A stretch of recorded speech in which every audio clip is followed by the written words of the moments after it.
Alright, real question. What happens when a show about kids saving the world keeps going long enough for those kids to start filing taxes, getting married, and buying minivans? Because that, my friends, is exactly where Stranger Things finds itself in its big final season. Now, before the pitchforks come out, yes, the nostalgia is still strong. Yes, the Upside Down still looks like a nightmare designed by someone who really hates vines. And yes, Vecna is still out there doing whatever it is Vecna does between seasons. Probably journaling, but here's the thing. The show finally returned after 3.5 years. 3.5 years. That's longer than the actual timeline between the show's first season set in 1983 and where we are now in 1987. The gap between seasons is basically aging faster than the characters, which, honestly, explains a lot. The kids aren't kids anymore. Millie Bobby Brown is a married woman now. Voices have dropped. IMDb pages look like novels. But the show? Still pretending it's all just simple, wholesome 1,980 seconds childhood adventure.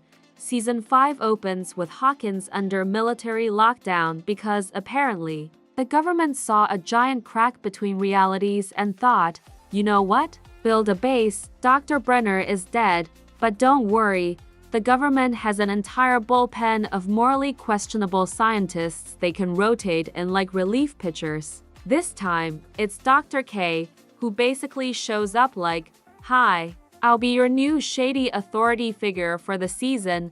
Plot-wise, the season is tighter than the chaos of season 4. Everyone's actually in the same zip code again. We get a throwback hangout spot, this time a radio station run by Robin and Steve, who are now full-time lovable burnout DJs sending coded messages like some kind of Hot Topic CIA. But with all the fancy VFX upgrades, Hawkins still feels familiar. Same love triangle, same side quests, same split up, get clues, reunite dramatically formula. The show's basically running a nostalgia speedrun at this point. Now, the Upside Down looks better than ever. It's big, it's creepy, it's slimy. It's probably terrible for your allergies, but narratively, it hasn't evolved much. Vecna's MIA. 11 is back roaming the supernatural wasteland with Hopper, and the show's still using metaphors like radio signals instead of actual science, which was cute when they were 11 years old. But now they're old enough to vote, and it's starting to feel like the writers are waving their hands yelling, don't look too closely, just go with it. There is one emotional arc that lands. Will Byers finally gets space to come into his own, figuring out his identity while dealing with his lingering connection to the Upside Down. And his scenes with Robin are some of the season's best, heartfelt, honest, actually grounded, but instead of growing up the rest of the cast, the show basically imports a new batch of actual children. Holly Wheeler becomes the latest kid experiencing supernatural trauma before middle school. Her classmate Derek, nicknamed Dipshit Derek, a title he absolutely sounds like he earned steps in as the new comic relief. And surprise, surprise, they're the same age the odd cast was back in season 1. So yeah, the show is pretty much rebooting itself inside its own final season.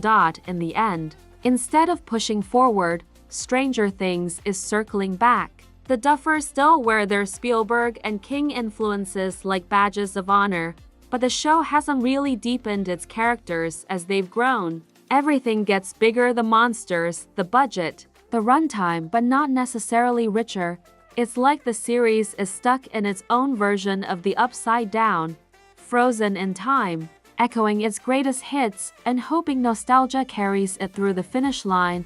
Let me know your take. Is the final season a satisfying return, or should Hawkins have closed shop a long time ago?